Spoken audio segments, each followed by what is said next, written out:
Krishna Mayapur নিতাইগড় kitchen থেকে সবাইকে স্বাগতম। আপনাদের সাথে আছে আমি জয়প্রিয়া সুখী দেবী দাসী।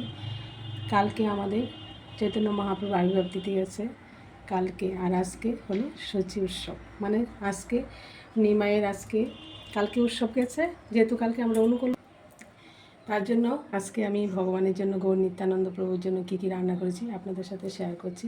এই যে এখানে প্রথমে টক ডাল, এই যে আম দিয়ে টক ডাল করেছি, আর এখানে করেছি মানকচু পাতুরি, এই যে মানকচু পাতুরি করেছি, আর এখানে চাটনি হয়েছে, আর এখানে হয়েছে কুপ্তা।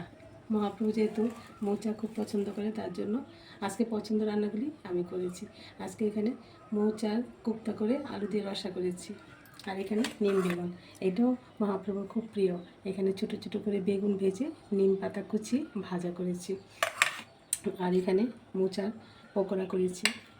এখানে আছে কুমড়া ভাজা, পটল ভাজা, এগুলি দিয়ে আজকে ভগবানের ভোগ লাগাবো। ভগবান প্লেটটা সাজিয়ে নিয়েছি, এখানে আমি এখন সব কিছু দিয়ে ভগবানকে ভোগ লাগাবো। আর এখানে হচ্ছে সেমুর, এখানে সেমুর পায়েসটাই হচ্ছে, এই যে হয়ে গেছে প্রায়, আর একটু মানে ফুটলেই হয়ে যাবে।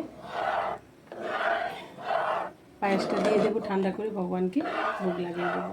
আর এর মধ্যে যদি আপনাদের কোনো রান্নাগুলি ভালো লাগে অবশ্যই আমাকে কমেন্ট করে জানাবেন, আমি চেষ্টা করবো আপনাদের সাথে শেয়ার করার জন্য। আজকের ভোগের রান্না এই পর্যন্ত। সবাই ভালো থাকবেন, সুস্থ থাকবেন। আবার দেখা হচ্ছে পরের ভিডিওতে। হরে কৃষ্ণ। হয়ে গেছে, দর্শনারতি হয়ে গেছে। এখন আমি সব ভোগের প্লেট সাজিয়ে সব তুলসী পাতা দিয়ে ভগবানের মানে ভোগগুলি ঠান্ডা করে করে ভোগ লাগাতে হয়, এগুলি দিয়ে আমি ভোগ লাগিয়ে দেবো।